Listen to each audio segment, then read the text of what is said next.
The then flag bearer query. It is a surprise, therefore, that we are suffering in this country. A school which cost 160,000 to construct by the private sector cost in excess of 500,000 when done by this government. Why won't Ghanaians suffer? The presidential candidate then told us that 500,000 for a school was too expensive and that it amounted to corruption. Today, under the man who is prepared to protect the public purse, he is spending almost 800,000 to construct a school. Mr. Speaker, I do recall the majority leader when he said that when you throw ash into the air, it certainly comes back into your eyes. If 500,000 smack of corruption, if 500,000 was too expensive, what do we talk about 770,000? What is happening? In less than a year, this is what we are seeing. Meanwhile, Mr. Speaker, we are told that inflation is coming down. But Mr. Speaker, when we met as a committee, we were told that the ministry formed and inaugurated a 10-member regional team and trained them to conduct the infrastructure needs of all the 275 constituencies. Mr. Speaker, I am the MP for Yape Kosogo constituency.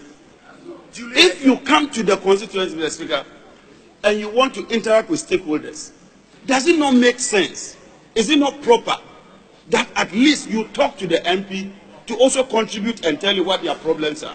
We are members of parliament, Mr. Speaker. We are members of parliament. When something goes wrong, we shouldn't take partisan position. And more often than not, we hear of people go to a constituency, claim that they've interacted with the constituency, without even contacting the member of parliament who was elected by the people in that constituency. Mr. Speaker, I am therefore not surprised that we are spending 71 million cedis of the taxpayers' money. And if you go to the appendices, Mr. Speaker, Appendix 4A tells you that we are taking more than 400 million out of our oil money. And out of that, we are using 71 million to run these offices. Mr. Speaker, if you look at the budget for this ministry, it is more than 7 infrastructure ministries put together. It is equivalent to the 6 economic ministries put together.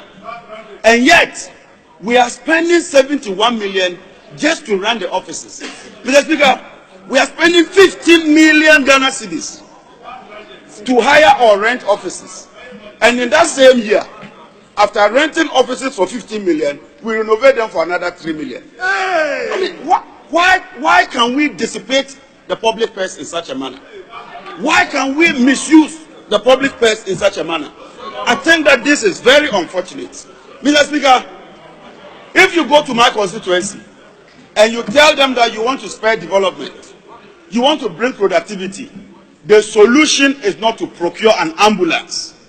My district can procure that ambulance.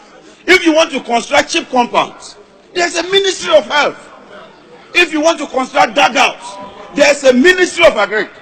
I hold a view, Mr. Speaker, that this Ministry for Special Development Initiative, I hold the view that this ministry is moribund. It ought not to exist because it is nothing but a duplication of the work of the assemblies and the existing ministries. Mr. Speaker, we are spending 71 million cedis of the Ghanaian taxpayer. Your money, the money that we get from our oil resources, we are taking 71 good million cedis to run these offices. We are spending 15 million to rent offices. Couldn't we have used this money for something better? Mr. Speaker, it saddens me. Mr. Speaker, it hurts me. Mr. Speaker, I am in pain. Mr. Speaker, I am in a state of melancholy. Mr. Speaker,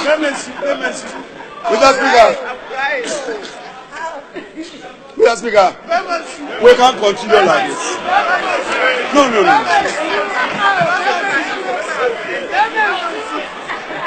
Mr. Speaker, on this sad note, Mr. Speaker, on this sad note, I wish to advise His Excellency the President to listen to our advice and protect the public first, and not turn this ministry into a ministry where money is dissipated, where money is spent without value for money. Thank you, Right Honorable Speaker.